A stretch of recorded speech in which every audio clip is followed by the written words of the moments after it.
Capítulo 19. Enterrado y olvidado, pero no quiero, dijo el jefe maestro. Actualmente estaba de pie en la sala principal del Instituto de Guerra, frente a cierto ejecutor de cabello rosado. Era temprano en la mañana, así que el área estaba bastante vacía, tal como le gustaba al jefe. Bueno, quiero decir, sería bueno para ti salir, ¿sabes? El jefe inclinó la cabeza y dijo no. Vi echó la cabeza hacia atrás y suspiró. Caray, hombre de hojalata, no haces esta mierda fácil. El jefe permaneció en silencio durante un minuto completo, luego se volvió y comenzó a alejarse. Había resuelto para sí mismo que cada vez que entablaba una conversación en la que la otra parte no hablaba durante 60 segundos, se iría para ahorrar tiempo y molestias.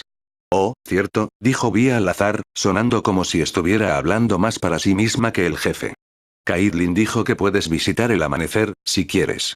El jefe se volvió hacia Vi. ¿Cuándo podemos irnos? Preguntó. Ambos miraron el tren, un invento masivo y torpe de Piltover. Levitó a medio metro del suelo, la mayoría de los vehículos levantados a granel por los grandes generadores contenidos en varios contenedores dispersos a lo largo de su longitud. Se suponía que el tren llevaría a los pasajeros directamente a Piltover, razón por la cual el jefe estaba parado allí.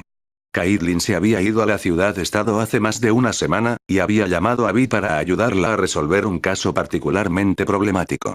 Vi también había tratado de convencer al espartano de que viniera a visitarlo durante unos días. Naturalmente, había querido declinar, pero la perspectiva de ver el delantero al amanecer era demasiado para dejarla pasar. Estaba ansioso por subir a bordo, rescatar lo que podía, e intentar revisar los sistemas informáticos para lo que quedaba de Cortana. El fuerte silbido del tren rompió los pensamientos del jefe. Deberíamos subir a bordo, dijo Vi, con la boca llena de un pastelito. El jefe se volvió para mirarla. ¿Por qué tomé un carruaje aquí si había un tren? Vi parpadeó y masticó pensativamente. No sé, dijo ella. Pregúntale a Caitlin cuando lleguemos. Ella sabe toda esta mierda. Simplemente golpeó las cosas. El jefe sacudió la cabeza y se dirigió hacia la entrada con sus bolsas en cada una de sus manos. Vi había hecho las maletas para el viaje, trayendo lo que sea que hicieran cumplir las mujeres en los viajes. El jefe había llenado su bolsa de lona con sus armas más fáciles de transportar. El resto estaba en un lugar escondido en los terrenos del instituto. Había pasado la mayor parte de la última semana buscando un lugar así, y había sido perfecto, pero demasiado pequeño para demandarlo como una casa segura. La búsqueda de uno de esos todavía continuó. Vi se quedó justo detrás de él, terminando su pastelito. Llevaba ropa casual, hecha de algún tipo de cuero local, y el jefe pensó que el atuendo le parecía un poco extraño, aunque simplemente prefería la armadura en general, por lo que realmente no podía juzgar. El portero que estaba revisando los boletos miró al jefe una vez y su piel se volvió más pálida. De mala gana comenzó a extender su mano hacia adelante, preparándose para pedir el boleto de los Spartans, pero luego vio a Vi. Ah, ejecutor, tartamudeó, luciendo un poco aliviado. El jefe miró hacia atrás confundido, pero fue empujado hacia adelante por Vi, quien solo sonrió e intercambió bromas con el hombre. Vi llevó al jefe a un compartimento más cercano a la parte delantera del tren. El jefe colocó la bolsa en un compartimento sobre los asientos y luego se sentó. Entonces, comenzó Vi. El portero de allá es un cobarde total. Le tiene miedo a alguien más grande que él. Está bien, dijo el jefe, inseguro de por qué la compañía no despidió al hombre. Si no podía realizar su trabajo, entonces era inútil. La única razón por la que no me tiene miedo es porque está tan acostumbrado a mí. Y técnicamente soy un policía, así que es un poco tranquilizador. Bueno. Vi estiró sus piernas en el asiento frente al jefe y dijo, porque eran campeones, nos quedamos libres, por eso me ve tanto. Aunque supongo que podría conseguir un invocador para convocarnos a otras ciudades, pero son pollas, así que lo que sea. Bueno, los dos se sentaron en silencio durante unos minutos antes de que ella dijera, voy a tomar una siesta mientras viajamos allí. También deberías dormir un poco. Ella rápidamente se durmió. Pero todavía es de mañana, se dijo el jefe. El viaje a Piltover tomó varias horas, y el jefe hizo todo menos dormir durante ese tiempo. En su mayoría, solo grabó el paisaje alrededor del tren y lo compiló en una base de datos que podría usar en caso de que alguna vez tuviera que cruzar por allí a pie. No es que él esperara. A medida que el tren se acercaba a Piltover, el paisaje se transformó en una expansión más urbana. El jefe podía ver a personas que viajaban, carros automáticos que circulaban y banderas de la ciudad ondeando al viento. A pesar de que el tren se acercaba a la ciudad, parecía estar acelerando. Fue una aceleración gradual, pero el jefe estaba seguro de que el tren ahora viajaba demasiado rápido para detenerse en la estación de manera segura. El jefe miró a Vi, que todavía dormía en el banco. El jefe miró a su alrededor y luego se levantó.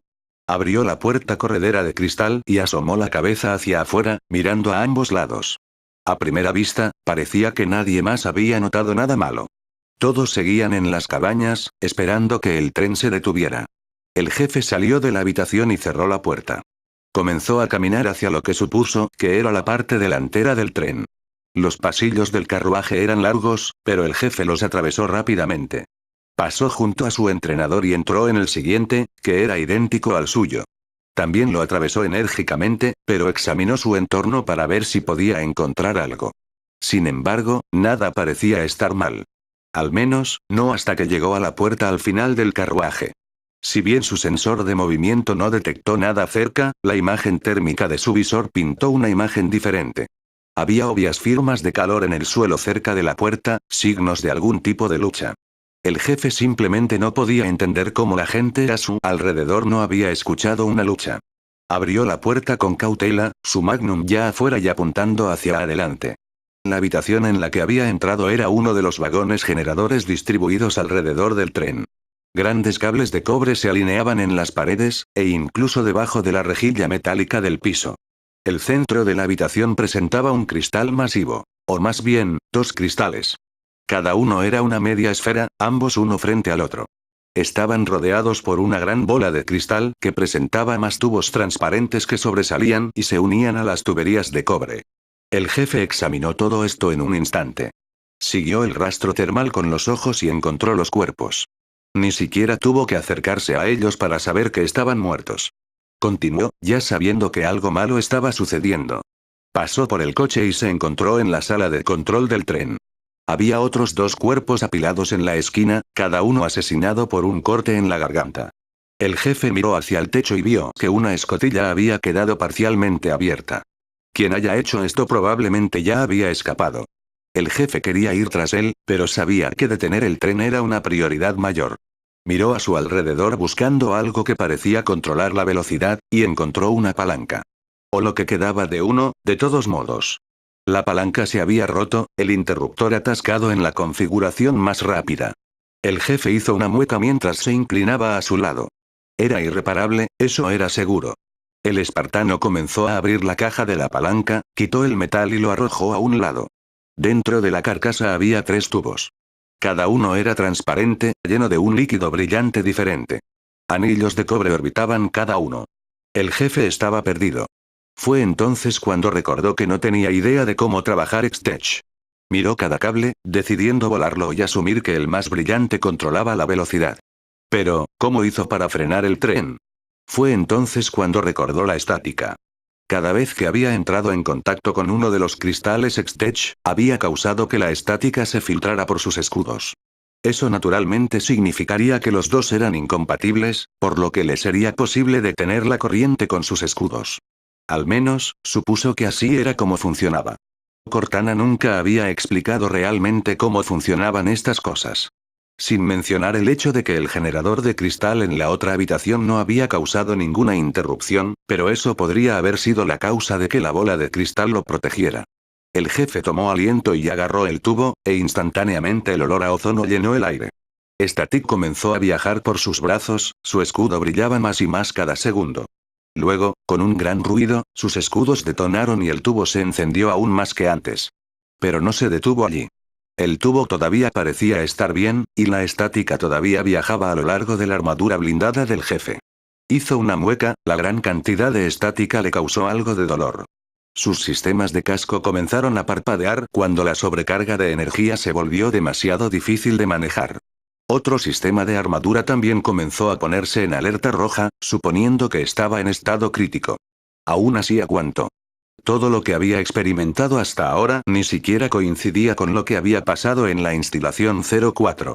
El olor a ozono era mucho más fuerte ahora, y el vapor comenzó a salir del tubo en su mano. Otro ruido retumbante, mucho más masivo que el anterior, resonó por la habitación.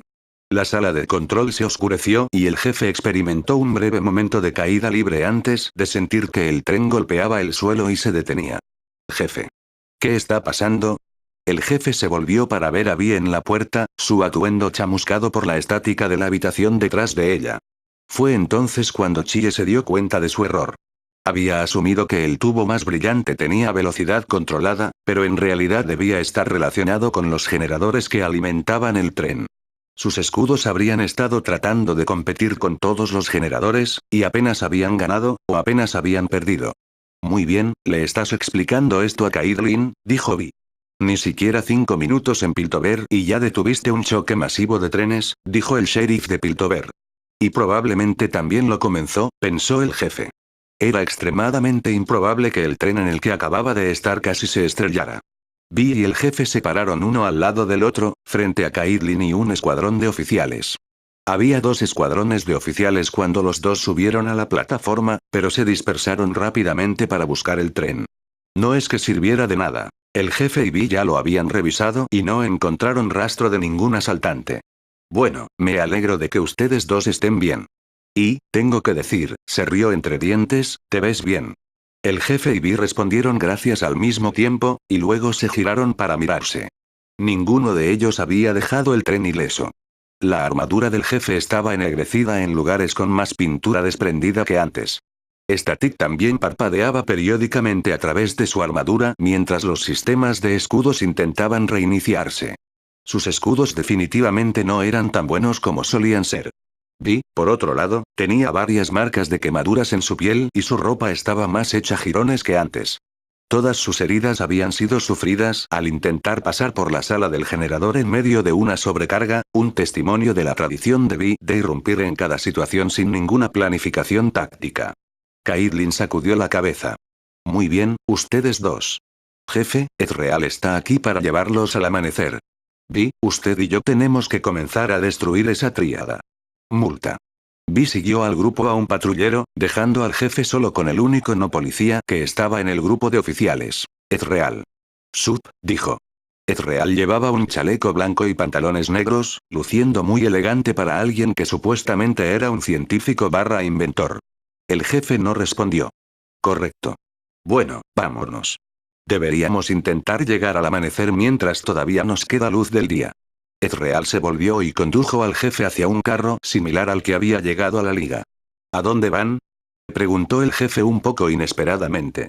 ¿Quién, Caitlin? Ezreal abrió la puerta del carruaje para el jefe, luego entró tras él. La tríada que intentan derribar ha amenazado con bombardear secciones de la ciudad, por lo que la policía está en modo exagerado ahora. El jefe nuevamente no dijo nada. Procesó la información y se encontró un poco enojado. Esta tríada le recordó la insurrección, el enemigo que originalmente había sido creado para destruir. Los humanos realmente eran universalmente iguales. Tengo que decir que su nave es bastante sorprendente, dijo Ezreal. Está lleno de las cosas más increíbles, y apenas buscamos ni la mitad. El jefe miró al hombre. A pesar de no poder ver la cara del espartano, el resplandor de su visera dorada fue suficiente para ponerlo nervioso. No te preocupes, trató de asegurarle al jefe. No estamos jugando con nada, solo estudiando. El jefe miró por la ventana, hacia el área donde se guardaba el amanecer. A pesar de ser la mitad de su gloria anterior, se alzaba sobre la ciudad. Ya veremos sobre eso, pensó el jefe. El jefe supo al instante que los vehículos no funcionaban. A primera vista, estaban en sus posiciones normales, pulidas y listas para la batalla. Sin embargo, podía decir fácilmente que no podrían amenazar a un ratón.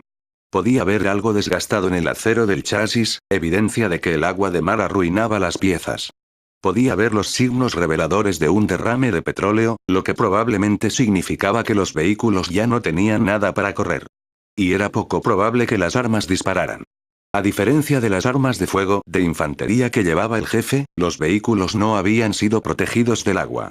Eso puso al jefe algo triste. Le hubiera gustado que un escorpión estuviera en capacidad operativa. Eso seguramente disuadiría a cualquier posible asesino. Ah, jefe maestro.